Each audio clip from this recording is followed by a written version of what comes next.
All right. Hi, everybody. Today we're talking about the mindset reset. I'm glad that you're here.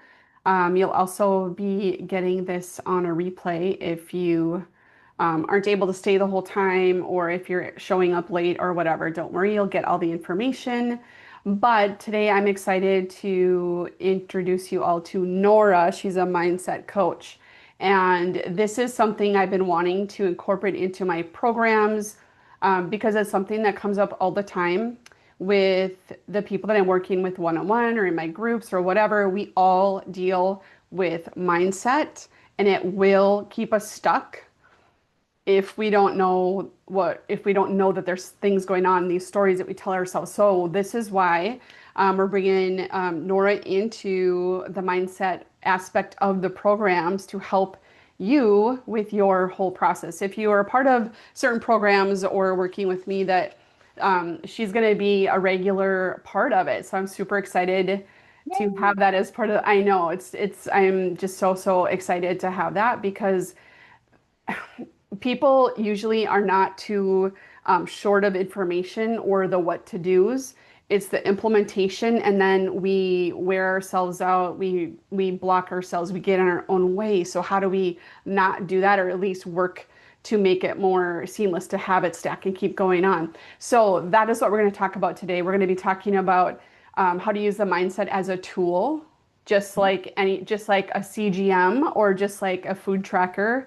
We're going to use mindset as a tool to help you accomplish your goals.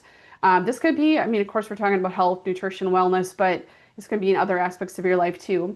We're going to talk about the difference of coping mechanisms versus true mindset shifts. And then Nora's going to give you a couple little tools to start right now to Mhm. create that momentum and build that resilience. So, welcome. Thank you for being here. Hi, Tiffany. Thank you so much for having me here today. I am excited to be here and talk about the mindset stuff. I see a couple of names of people who are here.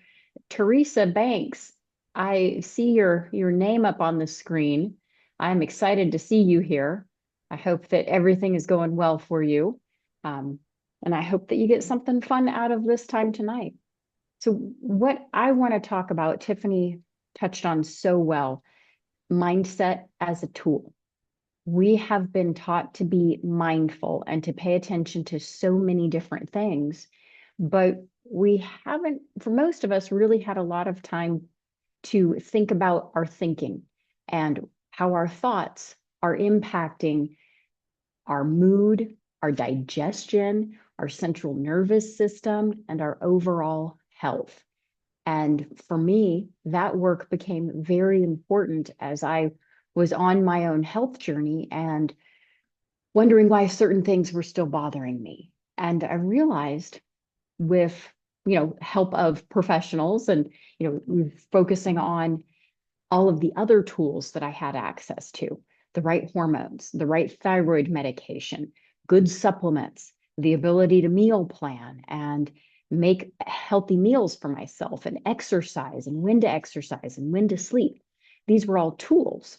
But one place that I was not really focusing on initially was what was going on inside of my head. My own thoughts were tripping me up.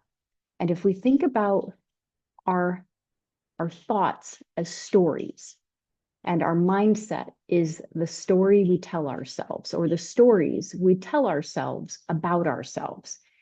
And this is where we carry things with us for decades. I know I've got stories that I have carried with me since I was a child, and I'm a woman much older than that now. And I still have things that come up, and I'm like, oh, wow, that's something I have to address from like the age of 6. And it doesn't mean that it's a bad, terrible thing. It means it's taking up energy and it's taking up mental real estate. And that's where the focus on mindset, when we can think of it in terms of stories, the stories we tell ourselves about ourselves, if we can start telling a different story, we can change the mindset. And I break it down very simply. Stories are words. Stories are made up of words. We can rewrite a story by changing the words. And that is how we begin to shift our mindset. For many of us, when we are stuck in a negative mindset, it's like a pattern that's just on loop repeat that we can't make stop. And once it starts and it's moving very quickly, like we even have to just like see something, hear something, we get mildly triggered and that story gets started. And then it's very emotionally igniting for us. It brings up very strong emotions and that might have nothing to do with the current situation that we're experiencing or the current thing we're trying to navigate. But all of a sudden, it reminds us from something about something from our past, something that has felt huge, it's felt heavy, that we've carried and dragged along with us for a long time. And the work that I like to do is saying, okay, let's let's take that story and let's have a different outcome. Let's create space. Let's give you some clarity so you can rewrite the story the way you want it to be. Um, yeah. I love that. I have just something that came to mind when you were talking about that, about something that might trigger you from childhood even.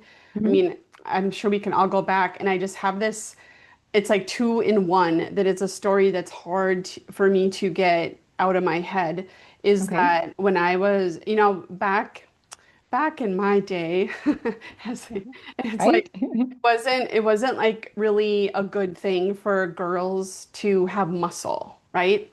Okay. Or to have that look. And Yeah. I'm just has have always been naturally strong, build Hmm. muscle easily. I was in gymnastics. I mean, Hmm. I did all the training or whatever. My t-shirts would be tight in my shoulders because I'd be building muscles or whatever. Yeah. But other friends who were not meaning anything bad by it, coaches, other teachers or whatever, would say and refer to something about my muscles and how muscular, Hmm. how strong I was.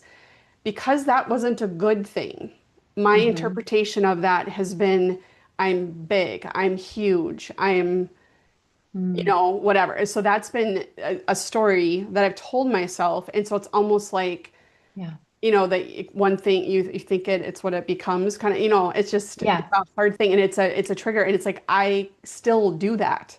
How many years later? I hate to say how many years later, but it's I'm right like, there with you. yeah, I mean, it's Yeah. gotten it's gotten much better, but that's just a simple example. It doesn't even have to be about like body image or Hmm. anything like that. It could be any story, and the fact that it stays there, but you don't even really know it's there until Hmm. you start kind of looking deeper into this mindset work, which is why it's so important, because if we don't, Yeah. that kind of stuff keeps us stuck. Those stories keep us stuck.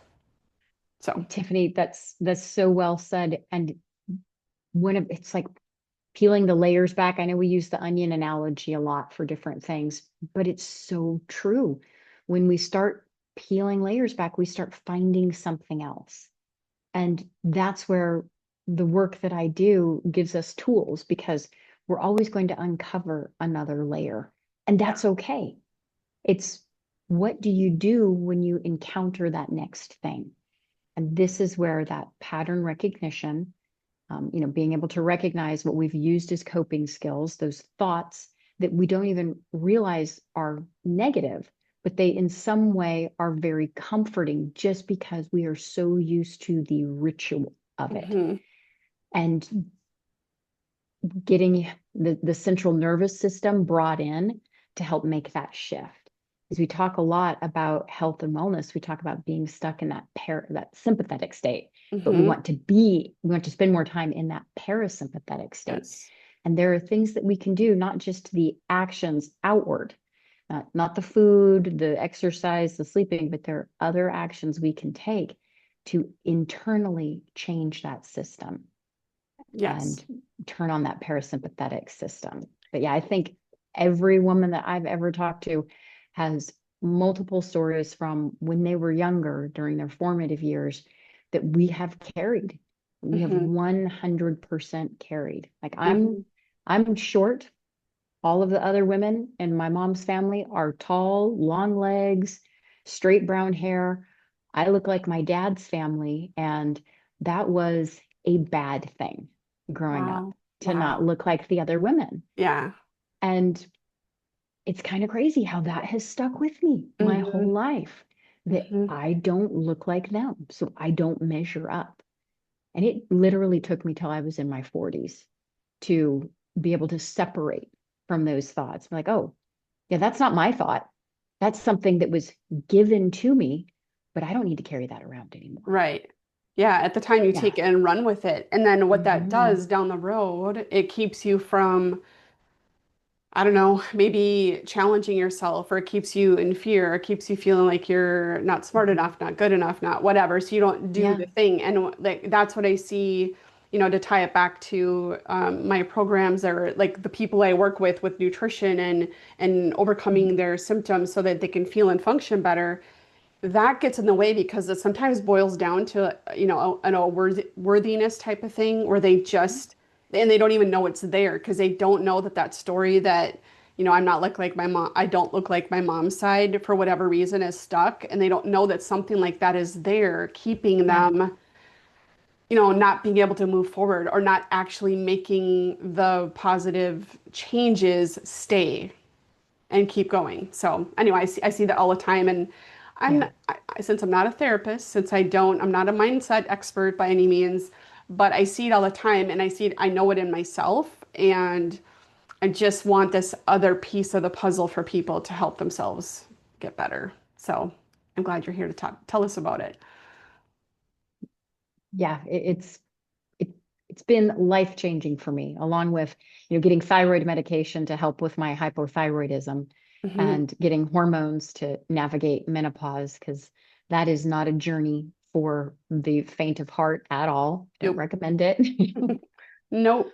But the mindset piece as it applies to our health, our wellness, for many of us, we've had struggles for many years, and we find ourselves, seeking the help of experts to navigate these symptoms. We now identify as those symptoms are who we are. And those have become more stories that we tell ourselves over and over. And like a really popular one that we see, a very common one, is weight loss, as it is affected by thyroid and hormones. But we don't always recognize that mindset piece. The I've tried everything, nothing works. I've tried everything, nothing works. And then we sign up for a new program. We're working with a new provider, but we still have that mindset of I've tried everything, nothing works, as a form of protection, because we Hmm. don't want to be disappointed. And it's becomes that negative self-fulfilling prophecy. So we don't want to be disappointed. I've tried everything, nothing works, but we're still there trying something new, but we don't want to be disappointed. So we don't fully embrace the new thing. Even though we're going through the motions, we're going through the steps, it's scary. It's hard to embrace the new thing. We might be disappointed. We might be disappointed in ourselves. We might be disappointed in the thing that we paid for or signed up for. Again, that's all a form of self protection. And what we want to do is break that habit, that coping mechanism of protecting ourselves and getting rid of that, like not getting rid of, but facing that fear piece so we can make room for something else, so we can deal with it. And one of the main tools I like to use is word games, where we're going to take those stories, we're going to take those statements, and we're just going to play with the words. And like one of the simple tools that I'd love to chat about now, if Hmm. you'd like to go into that, Yeah. is the should shift. I've Mm. heard it referred to as the should detox, but we all have language that we use that limits us. So, pressure language, something like I should, I have to, I need to, I've got to. This is all pressure language. This is language that doesn't invite us to making us, it doesn't make us feel like, oh, hey, I'm excited to do this thing.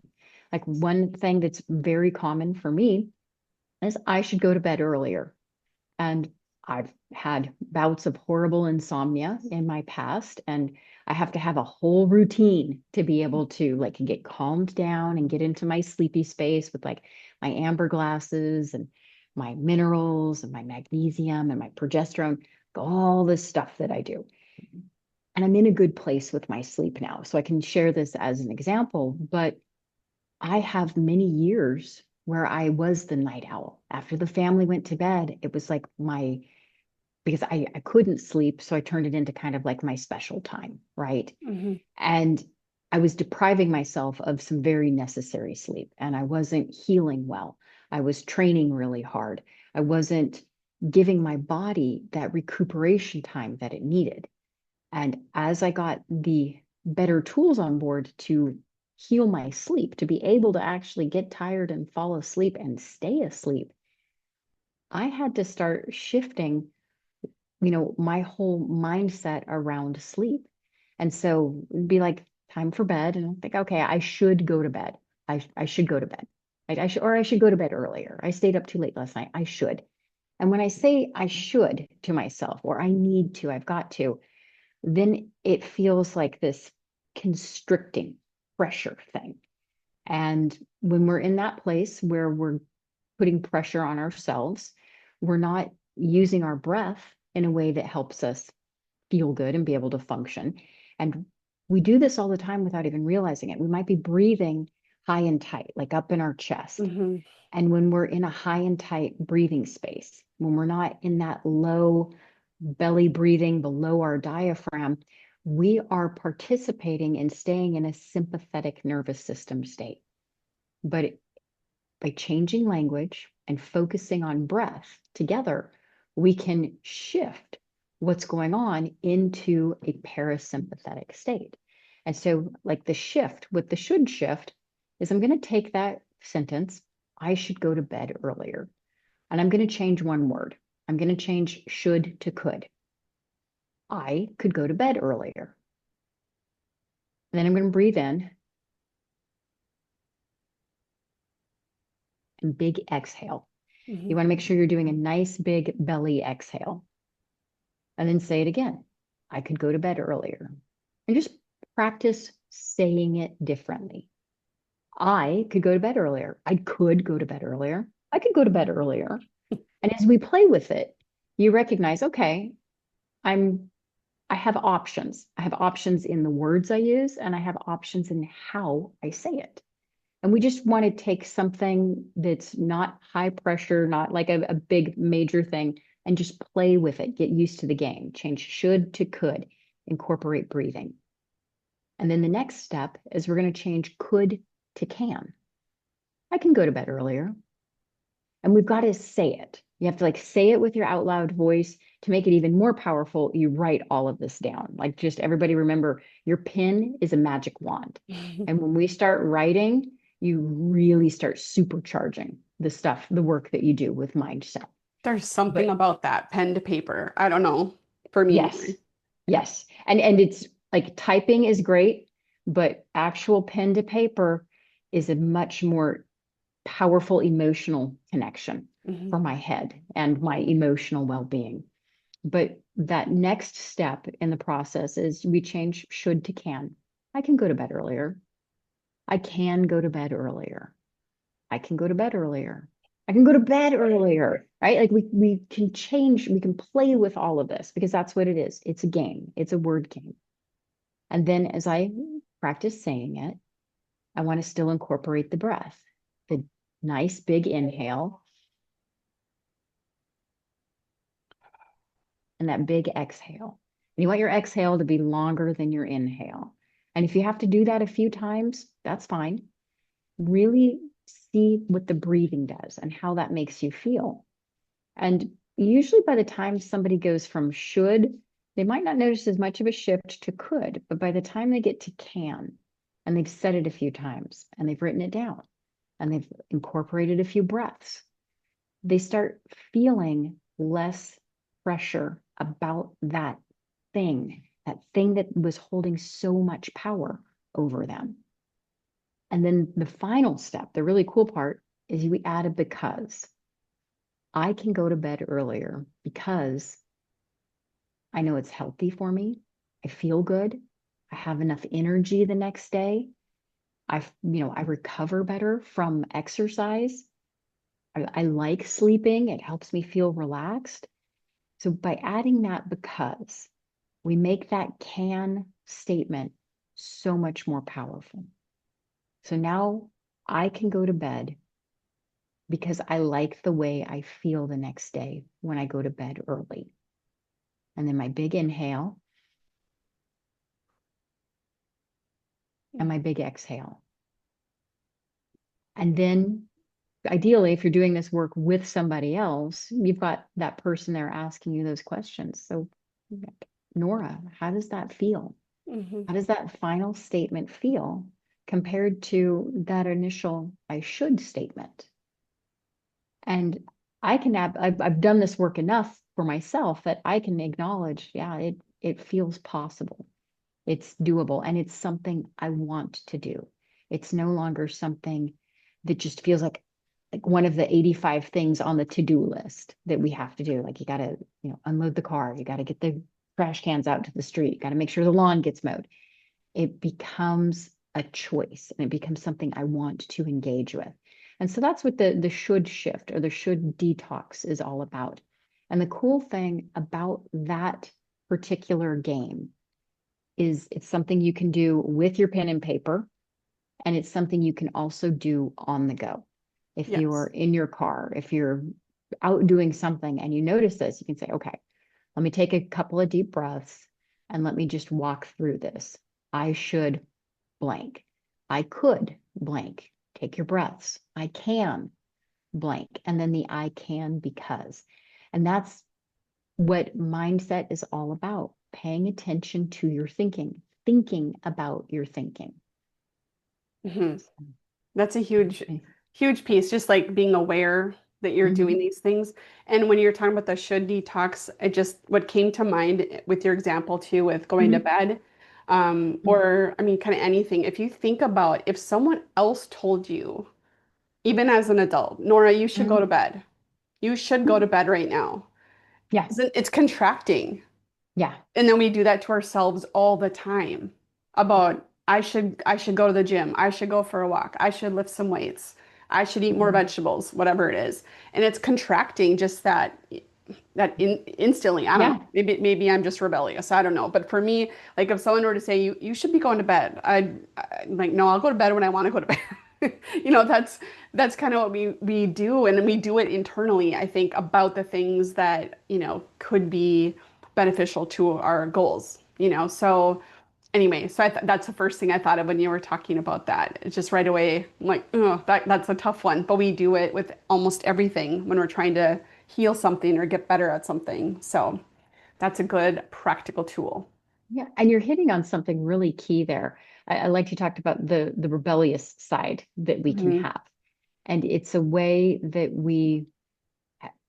so rebellion is a way to navigate something when we felt powerless. And usually with a health and wellness thing, it's something that we haven't been able to change for ourselves or we've needed help. And we've just gotten so used to being disappointed, frustrated, angry by something that we still want to rebel against that thing, but then we end up rebelling against taking the steps that would actually make the change for us.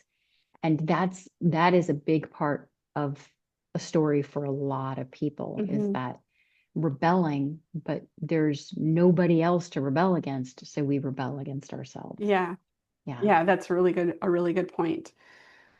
So are there any other examples of coping mechanisms versus mindset shifts that you can think of that you encounter here with people or maybe with yourself? Yes, yes. So with the coping mechanisms, I'm going to go back to the story and the way the story plays out in our heads and how we get emotionally attached to the stories and the different things that come up. And like one piece from my past is a story with food and the way that played out.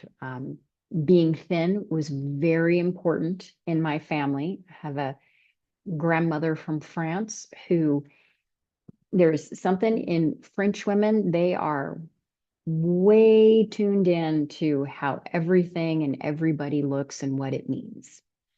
And that was paramount when I was growing up, from my grandmother, from my father, from my mom. Everybody needed to be thin. That was the most important thing. And that took a toll on me because I was not a long, thin female. And, navigating that made my way to a fantastic eating disorder that tripped me up for several years.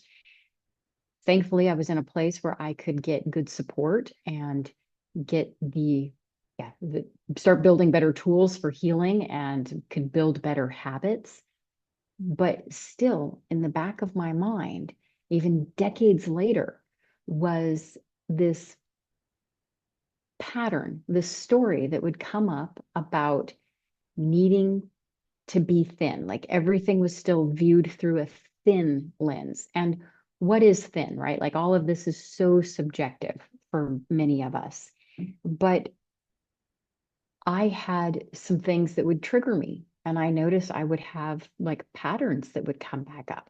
So if I was in a space where I was depleted and I was triggered, then that would ignite old patterns. And for me, some of those patterns would come back to food habits and cravings. And so by simply experiencing the stress that would bring about the craving, and then I would recognize, like, oh my gosh, I'm thinking about eating this food that I know is not good for me. And it's something I absolutely stay away from. But we have to understand the neuroscience of patterns and coping mechanisms. And as we are navigating a stress state and blood flow gets diverted from the frontal lobe, right? So we lose our higher executive functioning capacity because we get stressed out. And that blood flow gets diverted to the more archaic parts of our brain, right? The fight or flight response. We lose our ability to think clearly in the moment. And we hear this a lot from like addicts, especially people in recovery. And I can speak at length about this because I have several recovering addicts in my family who are in a wonderful place and they've given me permission to talk about their stories. But like one thing that recovering addicts see is they might be doing really well for quite a while, and then a stressful time will come up. And all of a sudden, they're navigating something that feels like the stress that they used to have in their lives when they were using or acting out in their addiction, whatever that was. And like for me, for the food thing, it would be like, I didn't even realize it, but I was like standing at the pantry, just looking for something, just looking. And I didn't even remember getting up from my desk and going to the pantry. So with addiction processes in the brain, these patterns that get created that we don't even realize are getting created, one of the first connections that happens is to the locomotion center of the brain.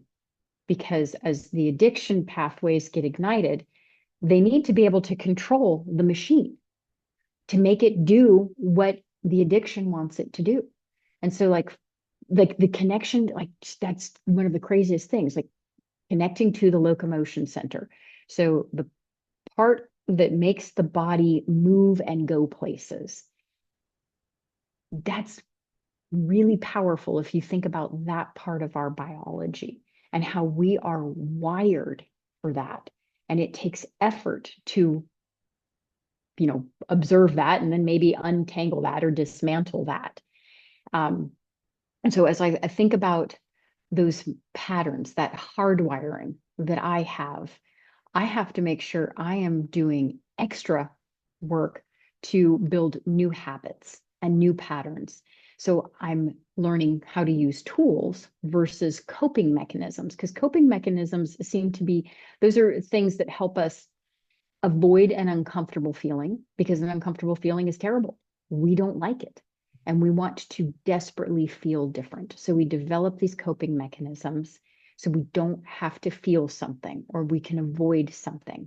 Whereas if we have tools and we know how to use tools, then when those moments come up, we can say, okay, I've got this going on and I'm recognizing I want to go act out on something.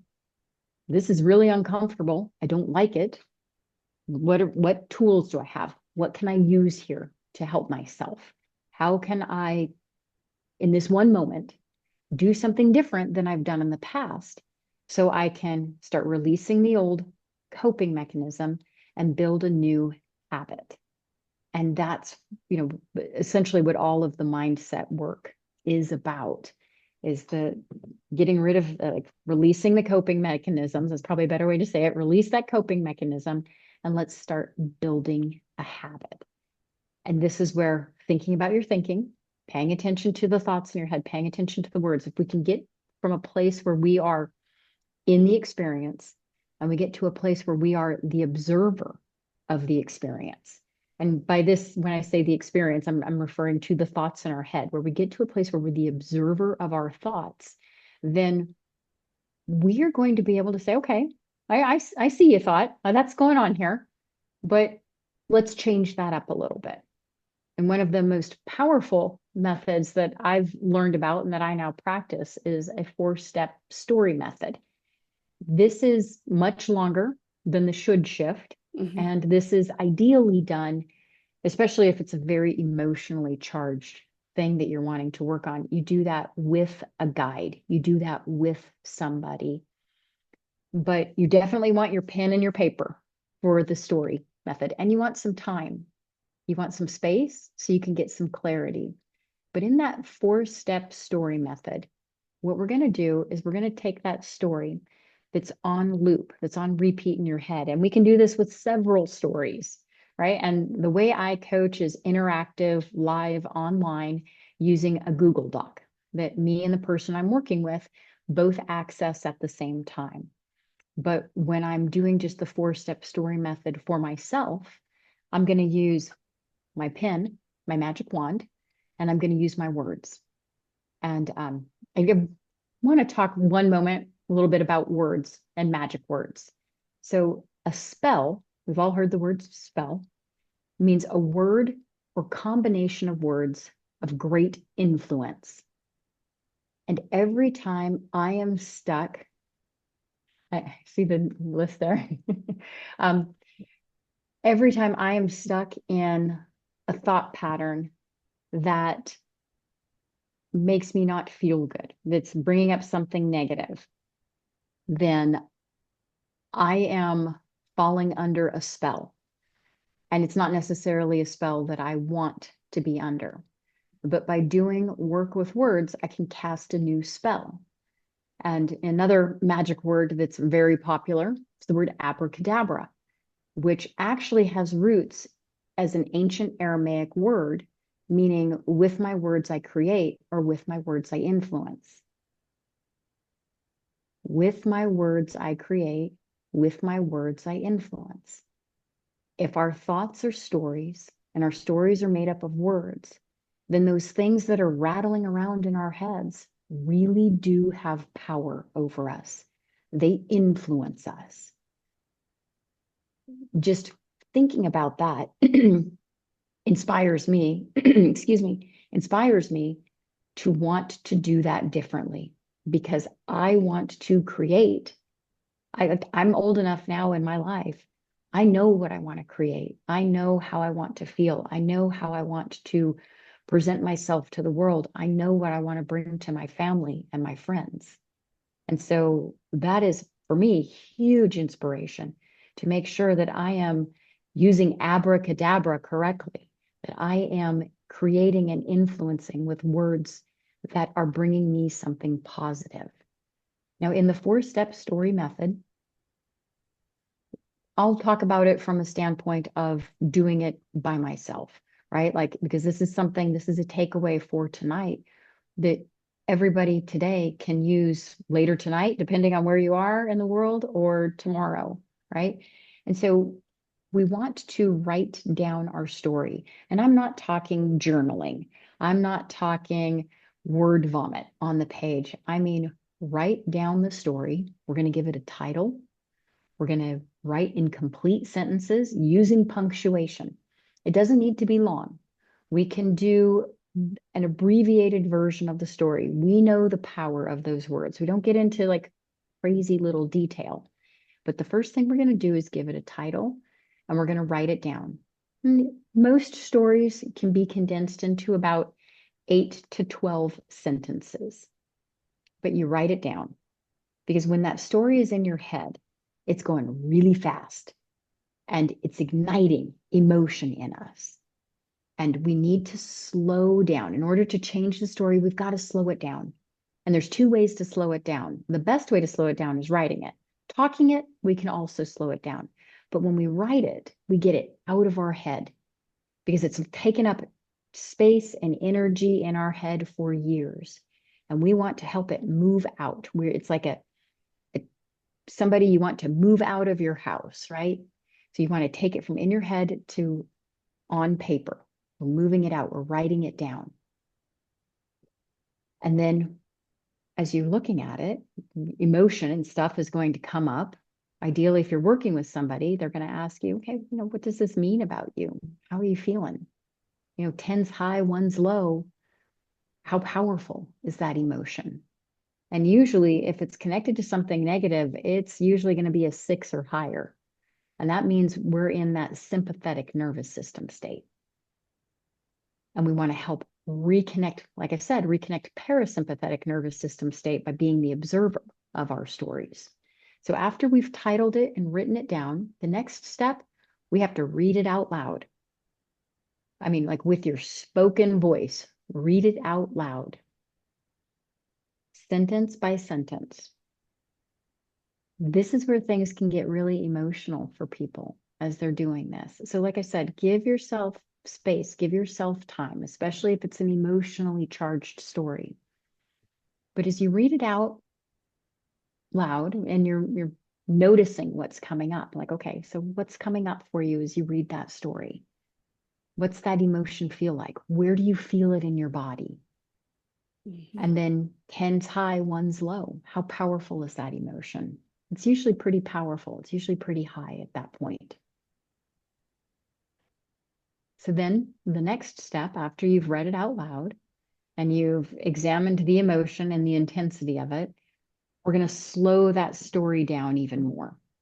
So now you're going to read it at 70% of your normal rate of speech. So just slow it down that little bit. You read the full title, read through the whole story at that lower rate of speech. And then when you're done, breathe in and breathe out. Nice long exhale. And if you have to do that 2 or 3 times, great. Listen to your body. Do that. And again, ask yourself, or if you're working with a coach, they're going to be asking you, how does that feel? Does that feel different than when the story is just in your head? What's the emotion? Where in your body do you feel it? 10's high, 1 is low. What's the intensity? We usually see that intensity shift at that point. And for some of us, when it's an emotionally charged story, reading it slower will shift that intensity up. But it's good to recognize that stuff. It's good to see it. There might be tears. There might be anger. There might be a moment where you have to step away. And that's okay. Because then we're going to take that and we're going to shift it again. You're going to read that story one more time at the same slow rate of speech.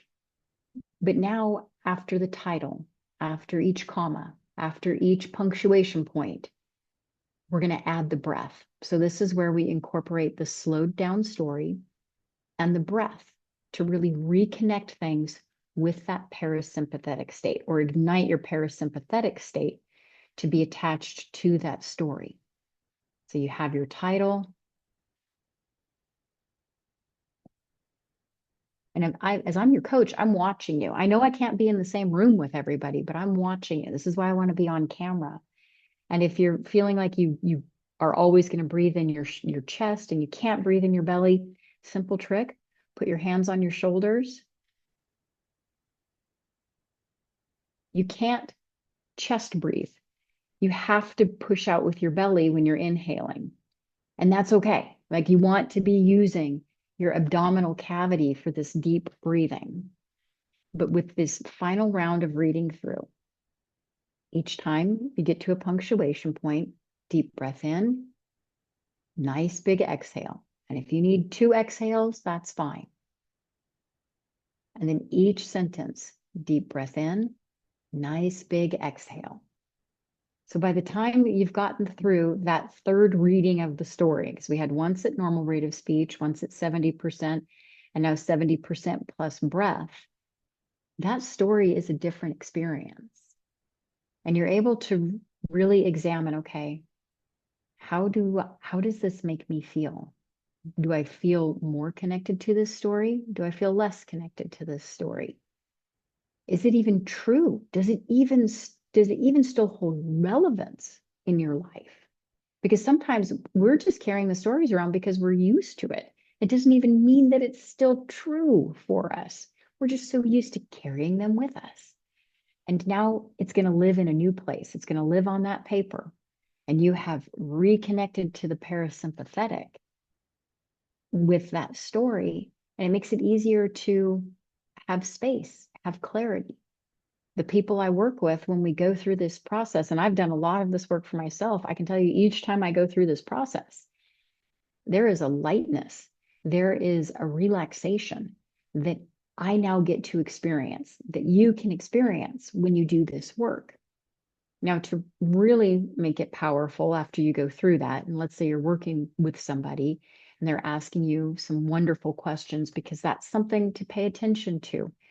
You know, good coaches, especially mindset coaches, they're not going to tell you what to do. They might give you directions on like tools, on things that you can use, but they're not going to say, oh, I know how to fix your problem. This is what you got to do. It's about listening, helping you engage with your intuition. For most of us, we know our own answers. We know what we need to do, but we need the help with engaging with those answers. And so good mindset coaches are there to ask those questions. What does this mean about you? How does that feel? Mhm. 10's high, one's low. What's that intensity? Where do you feel it in your body? And it's about helping you learn to recognize the shifts. I've had some stories, I've had to rewrite them 3 and 4 times and keep going through them because they hold that much power. And now I'm at a point like I'm not afraid to go into those spaces where the things have held that much power for me because I know they can't eat me, right? Like those stories, they're still going to be there. But if I don't want it to live in my head and I want it to live somewhere else, then I've got to be able to take the steps. And here's the cool thing about this: as you learn to do this kind of work, you get the chance to engage with the fact that everything is a choice. Our thoughts are a choice, how we choose to handle our thoughts, what we choose to think after we're recognizing our thoughts, what actions we bring after we're having certain thoughts. Everything is a choice. And like I've got a Google Doc from when I was first working with the person who was helping me. And we went through a process where we were just like, we kind of do some brainstorming on all of these different stories from my past. And this is something I can help people with, is guide them through.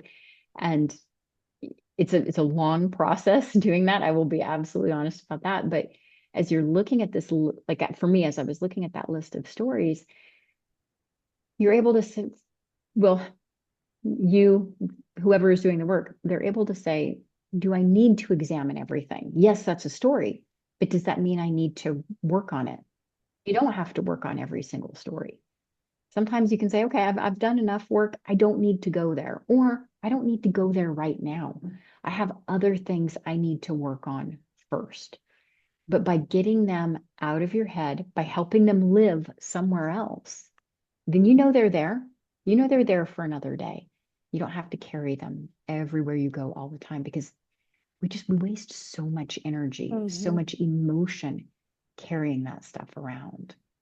But Well, that's that's the that. long explanation of the 4-step story That's method. no, that Yeah. it's good. It's very concise, but that's Mhm. what I was gonna say. It's like from going from the coping mechanism, Mhm. or I guess I'd call it the reactive approach, Yeah. to the proactive approach, like with actually trying to recognize these things, it's, at first, like I think of my personality to be like, oh, it just feels like something else I have to do, which is a story in Hmm. itself, right? So, Hmm. do you just recommend someone start with just the simple thing like, I'm feeling really exhausted. I'm going to join a program or whatever, get some help, sign up for some kind of help. Would you say just that whole idea of like starting with a story, the most obvious thing of I've done everything under the sun. This is probably not going to work either. I mean, how do you decide what story to do, among the 1,200 other things we have to do or that we Well, feel like we should do? I love that, and that's a great question because the answer is different for each person. Hmm. And, that's one of the things that a good coach does. Well, what do you want to work on? What are you recognizing? What's coming up for you? When people begin doing this kind of work, when people begin doing nutrition and lifestyle work with you, they're, for the most part, not coming to this because they're like, hey, everything is really good and I just want to make it better. Hmm. Like, I know that was not the case for me with a lot of this stuff. It's not that everything was really good, it was that I am so uncomfortable. I need this to be different. Hmm. And so there's that pressure language, right? But it was at a point where it was very motivating. Okay, so I need it to be different. Why? Because I want to feel better. So I want it to be different because I want to feel better. And sometimes we can be in that place where we just know a bunch of stuff is wrong. We don't really know how to take steps forward. Hmm. And that's where working with somebody will say, okay, well, like what I do when I'm working with people, I have a document I can send them and they answer a bunch of questions. And so we're doing research before we're even connecting for an initial conversation. Okay.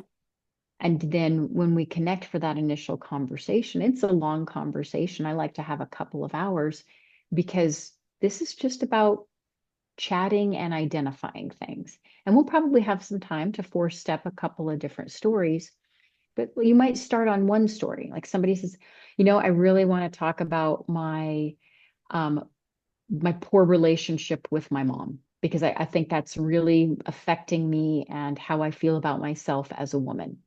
And that can be a really true thing for Hmm. a lot of people.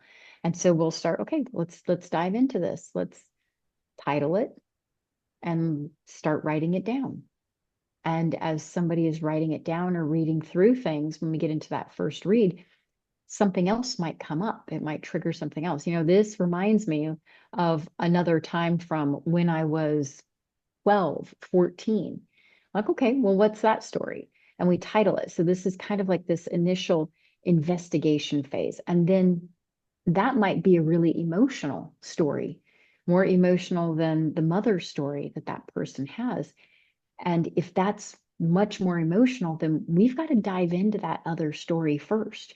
And we can take the mom story and move it over to the side, and we can focus on the more emotional story first. Got it.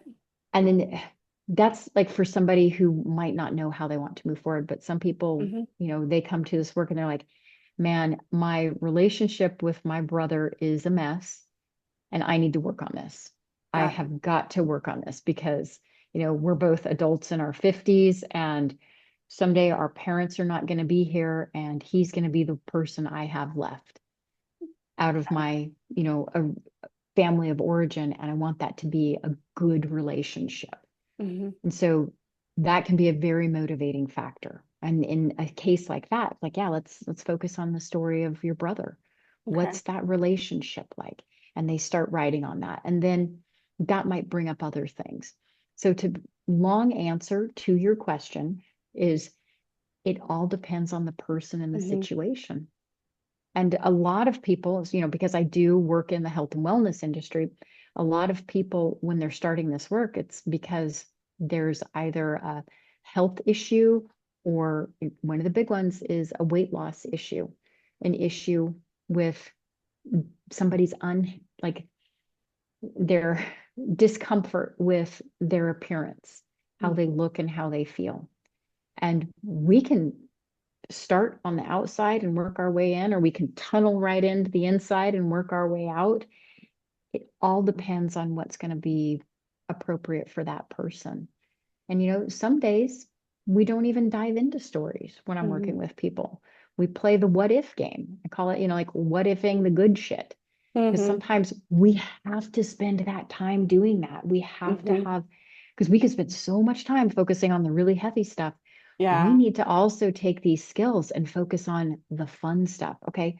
So, what if this goes really well? What if I actually start to notice a positive shift? What if I like this? What if people start to notice the change in me? We have to spend time playing other word games as well, not just the word games around the heavy stuff. Yeah, instead of Um, what if this goes sideways? What if I yeah, don't get better? What if yeah, it's so easy to do that. So it it's just, is. you have to work against the grain. And so you have to kind of be in it all the time. But it doesn't have to be daunting. It can be as simple as doing the should detox. That's Mm-hmm. the kind of the first tool that you gave. And then Yep. the longer tool takes a little bit more time Yeah. and processing would be the four-part story or the four-step story process. Yep. Four-step story method. Yes. Yeah, so that You so got it. that's the other thing. So those are the two main takeaways that you can put into practice right now. So does anybody have any questions or comments, concerns, anything you want to ask Nora or myself about any of this? You can also put it in the chat if there's anything that pops up. If not, we can wrap it up too, unless you have anything else you want to talk about or mention, Nora. Well, as a mindset coach, I would love to be able to help people. And if Hmm. this is something that you find yourself being drawn to, something that you're interested in, you know, please check in with Tiffany because we are going to start a series of bringing some of this work to her group. But I am also available to work with people one on one if Hmm. that's something that you're ready to dive into. No pressure, never want to bring pressure to people.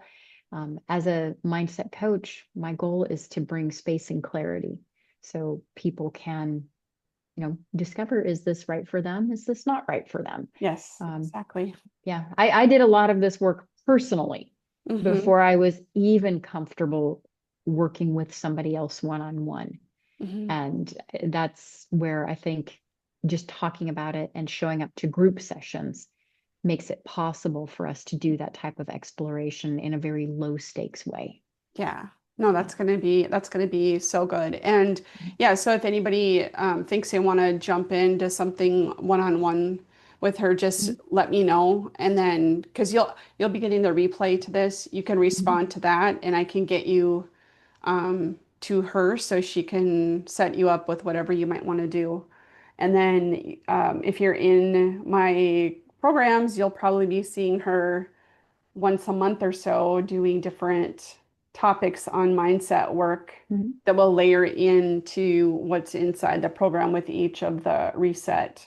We're going to do the mindset reset inside of the total health reset program. So this will be Yeah, really good because that has to be a part of the puzzle. We can't just take a bunch of supplements and eat some more vegetables and go to the yeah, gym a few times a week and call it a day. Unfortunately, if that's all we had to do, that's enough. But if that's all we had to do, um, things might be a little bit easier, but this gets us in trouble sometimes and keeps us stuck. So let's unstick it.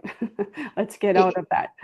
and to build on that, our minds can also be our greatest ally when we Yes. learn to work with ourselves Yes, and show up for ourselves. for sure. Yeah, I love that you are bringing mindset work to the clients that you work with Yeah. because it really is about whole person health, Yes. not just one tiny little aspect of our health. Yep, for sure. That's why it's the total health reset for that exact reason. So just want to bring it in there, including the mindset work. So if there are no questions or no, I don't think there's anything in the chat.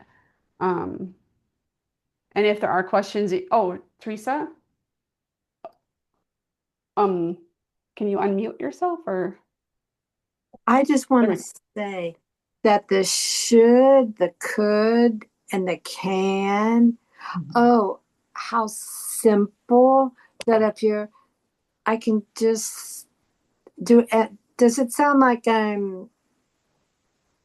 wait a second, I'm on my phone too. yeah. That yeah, okay. That I've been having an issue with like the sweets that I've been off of for so long.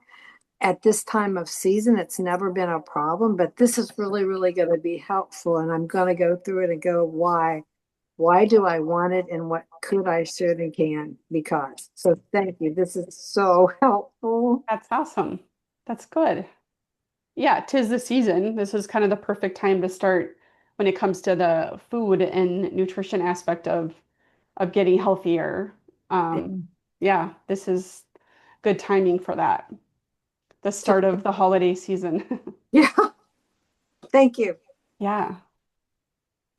Anything else? Anyone else? Yeah, I'd just say I was just at therapy on Monday and I was like, I have all this, I'm always saying, oh, I should work out. I just feel like I can't ever get it together. And it's like, we talked about, I know what I should be doing. And then, and I'm like, but how do I like get the negative, there's a lot of negative self-talk or just negative, you're already like defeated before you even try, right? So it's Mm-hmm. great timing because I'm like, there's gotta just be something that I can do that I can add that's small. You Yes. know, it's a big thing, but it's a small thing to do, just and it makes you intentional about the words you use also. So Mm-hmm. And that just helps flip the switch in real yeah. time. And by doing like the first tool that she talked about, the should detox, that to be used on the fly, you can do that all day long, kind of. That's Mhm. easy to do. Right. So at least there's something in your busy days when you're busy and you've got pressures from work or family or whatever. At least there's that one little tool. I'm sure she has a whole bunch more. But, that's a really good place to start. So I'm glad that hit today for you, Heather. Mhm. And the breath. Don't forget Hmm. the power of the breath, that inhale, exhale. Yeah. That is the probably the most critical piece for getting from that sympathetic state into that parasympathetic state. Yeah. Yeah. That's breath work is so important. Mhm. So, so important. And when I'm conscious of it, it makes a huge difference for sure with the whole nervous system. So, Mhm. anybody else? All right. Well, like I said, just reach out and I'll send your information on to Nora or give you her way to contact her. And if you're looking for something more, but otherwise you'll see her around and other times, hopefully once a month as the plan. So I'm glad to have you a part of that, Nora. So thank you for being here tonight and Thank you, sharing your Tiffany. wisdom. Yeah, you're Yeah. welcome. Thank you. And thank you for everybody for making time on this Wednesday evening to listen, because Yes, there are so many other things we can be doing with our time. for sure. And you chose to spend an hour with us. Thank you. Yeah, thank you so Yeah. much, Yeah. You. everybody. All right, Thank take you. care. Bye-bye. Good night.